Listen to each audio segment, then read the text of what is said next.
Hi everybody, I'm Bailey.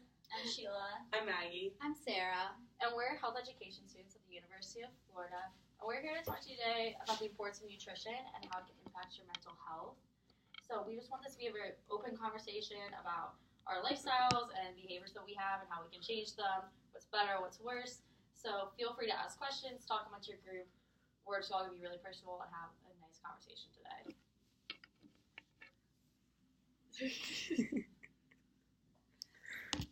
Alright, so to get started, if everybody could just get into groups of about 5 people, there should be 30 of you, so 6 groups of 5 is perfect.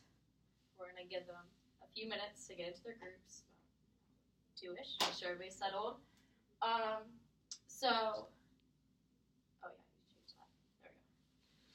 Okay, so these 2 groups over here, if you guys could discuss your definition of healthy. So just then a group come to a consensus about how you define the term healthy.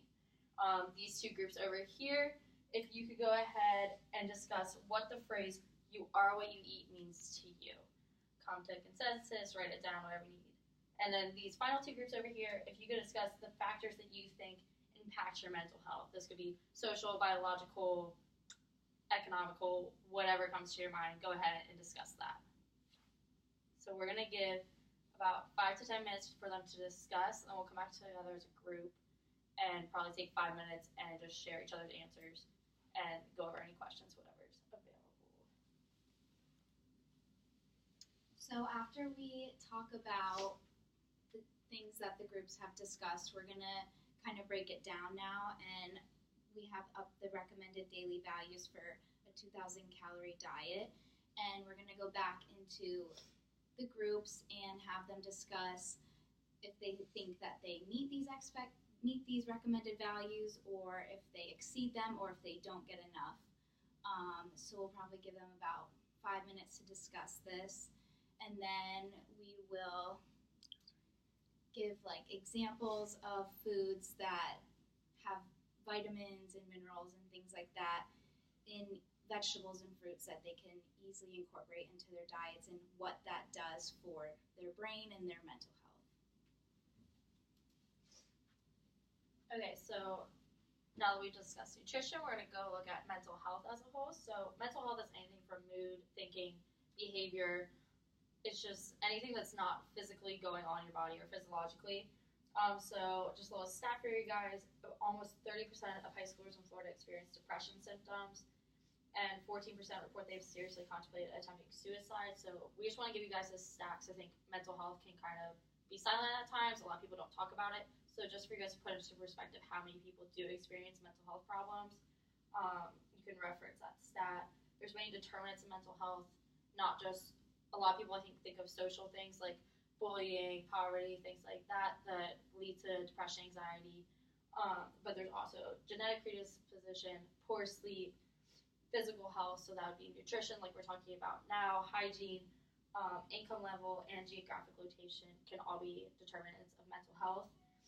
So we're going to go ahead and watch these 2 videos that discuss nutrition's impact on mental health. We have 2 videos. They're each about 3.5 minutes long. And after we watch the videos, we're going to ask some questions about, so based on the nutrition stuff that we discuss and these videos, like what vitamins and nutrients do you think are important in a healthy diet to have good mental health, as well as things that they think they can add to their diet or change in their diet to help support their mental health. So now we're going to talk about anxiety and depression. So some symptoms of anxiety and depression are restlessness, excessive or persistent worrying, guilt, or sadness.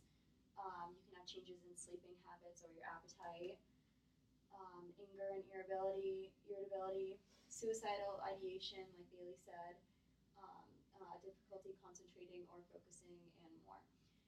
And so yeah, like Bailey said, almost 30% of high schoolers in Florida experience these depression symptoms, and 14% are seriously contemplating suicide. And so then obesity and eating disorders, this is kind of like the nutrition aspect of some risk factors. So genetics, unhealthy diet, lack of physical activity, age, those are all things that can contribute to an unhealthy weight. And obesity is classified as having a BMI, which is a body mass index, which is basically like your percent of body fat. And that's if you have a BMI of over 30, then that's classified as being obese. So some potential consequences of being obese can be heart disease, strokes, diabetes, cancer, and more. And so then the other side of like nutrition can be eating disorders. So those include anorexia nervosa, bulimia nervosa, and binge eating disorder. And those usually include either like a lack of eating, like extreme thinness, or binge eating disorders, like when you binge and purge, meaning you throw up after you eat. And so potential consequences can be damage to internal organs, infertility, anemia, and just many other health problems that can come from those. Okay, so also going along with nutrition and mental health, what we eat is strongly determined by where we are and how we're feeling. And so anorexia and depression each have trends of eating patterns that can be associated, and there's two ends of the spectrum, which at times people either overeat because they're feeling a certain way, or their current state of mind causes them not to eat, which would be the two ends of the spectrum with obesity and anorexia nervosa. Comfort food is a really big concept, and most people know what it is, but they don't actually understand the mental reasoning behind it. So basically, comfort food actually gives the same receptors in your brain as being like hugged by a loved one, or a sense of reinforcement. So for many people, that's how obesity kind of develops. They are feeling upset, and comfort food is able to give them this positive reinforcement and this feeling of happiness. And then when it progresses, obviously the overeating can lead to obesity and many other health issues such as heart disease.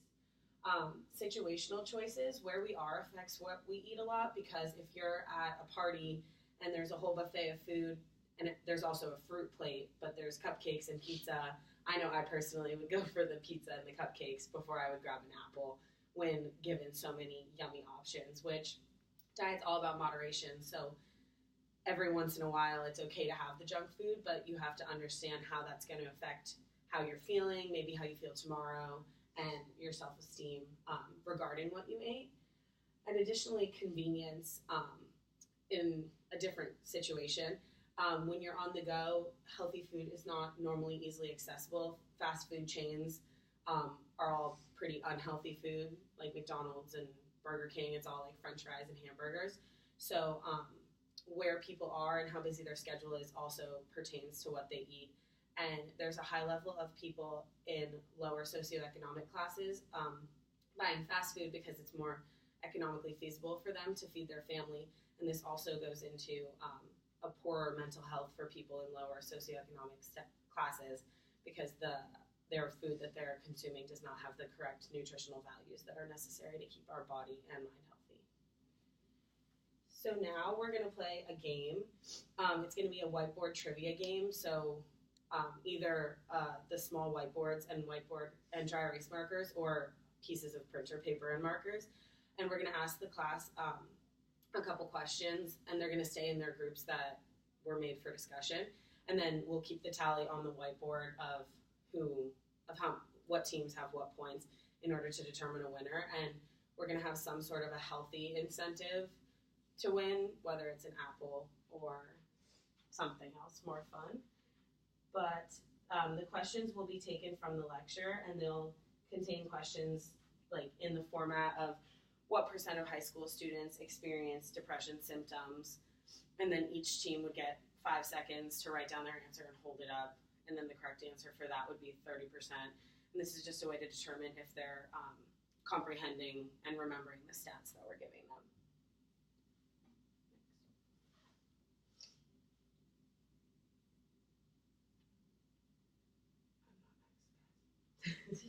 Oh, so for our evaluation and conclusion, we're gonna give the students a handout. It'll be a printed handout, and they can just fill it in.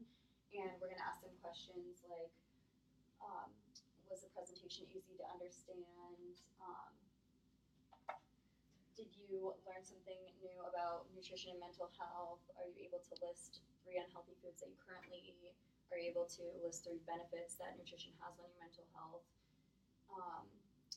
Do you feel like you could explain how nutrition supports mental health? And did the videos provide you with valuable information on nutrition and mental health? And if you found the game to be beneficial? And also, just do you feel confident in your ability to make healthy decisions that support your mental health? So that will probably take about 10 minutes for them to fill that out, and then we'll collect it and kind of discuss it.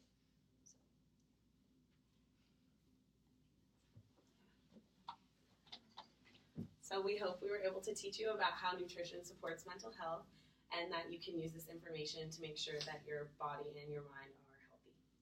Thank you.